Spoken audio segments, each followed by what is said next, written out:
Bismillahirrahmanirrahim. Assalamualaikum warahmatullahi wabarakatuh. Suatu ketika saat pulang dari perang Khaybar, Nabi SAW mendapatkan hadiah tanah yang sangat luas, kebun korma di daerah Fadak. Lalu karena Nabi tinggal jauh di kota Madinah, maka Nabi tidak sanggup untuk mengurus kebun di Fadak itu. Maka Nabi SAW memberikan kesempatan kepada orang-orang yang ada di kawasan Fadak atau daerah Khaybar untuk mengelola lahan milik Nabi tersebut dengan perjanjian bagi hasil setengah-setengah. Maka ini menjadi salah satu contoh di antara bentuk investasi yang pernah dilakukan Nabi di masa hidup beliau. Karena Nabi SAW bukan hanya seorang teladan dalam urusan ibadah, bukan hanya seorang teladan dalam urusan dakwah, bukan hanya seorang teladan dalam urusan rumah tangga, tetapi Nabi juga seorang teladan dalam urusan dagang. Beliau memiliki skill berbisnis yang luar biasa.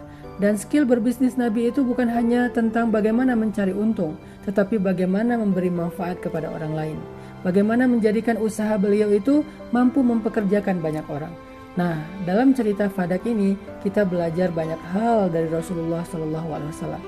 Sebetulnya Rasulullah SAW bisa saja meminta seseorang untuk mengurus kebun beliau di daerah Fadak, lalu membayarnya secara rutin, sehingga keuntungan beliau lebih besar daripada meminta kepada penduduk di daerah Fadak itu mengurus kebun beliau. Tetapi Nabi memilih yang kedua. Nabi meminta dan menawarkan kepada orang-orang di Khaybar siapa yang mau mengurus kebun Nabi di Fadak dengan keuntungan bagi hasil. Sehingga orang-orang yang ada di Khaybar merasa mendapatkan manfaat dari keberadaan kebunnya Nabi SAW ini. Dan ini adalah bentuk investasi yang paling disukai Nabi. Investasi yang bukan hanya bermanfaat untuk diri kita, tetapi investasi yang bermanfaat untuk orang banyak. Salah satunya adalah dengan memiliki aset. Ini aset Nabi di daerah Fadak. Kemudian Nabi juga mengajarkan kepada kita investasi lewat hewan ternak misalnya. Karena Nabi sejak masih berusia belasan tahun sudah menjadi penggembala yang biasa mengurus ratusan bahkan ribuan ternak. Nabi SAW juga punya ternak sendiri dari hasil usaha beliau, dari hasil menabung beliau, sehingga Nabi memiliki ternak yang cukup banyak, apalagi setelah Nabi menikah dengan Khadijah radhiyallahu anha. Bahkan setelah Khadijah wafat pun Nabi masih memiliki banyak ternak. Nah, apa yang dilakukan Nabi dengan ternak-ternak itu? Nabi mengembangkan, Nabi membuat sebuah usaha peternakan yang luar biasa, sehingga Nabi bisa mendapatkan panen dari ternak beliau setiap waktu. Setiap bulan Nabi bisa panen dari ternaknya, baik itu dijual ataupun diambil dagingnya. Di antara cerita ketika Nabi panen dari daging ternak-ternak beliau adalah saat Nabi SAW mengirimkan daging hasil panen ternak beliau kepada keluarga besar ibu susu beliau, yaitu Halimah dari kabilah Sa'di atau Halimatus Sa'diyah.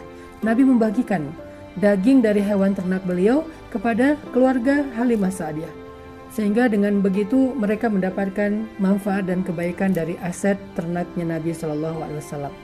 Nabi juga pernah memberikan daging dari ternak beliau kepada keluarga besar Khadijah, keluarga besar ibunya Aminah, begitu juga dengan yang lainnya. Di sini kita belajar bahwa ternyata salah satu di antara investasi yang disukai oleh Nabi itu adalah investasi lewat usaha peternakan, baik onta ataupun domba. Di kita mungkin ada sapi, ada kambing, ada domba, ada ternak ayam dan seterusnya.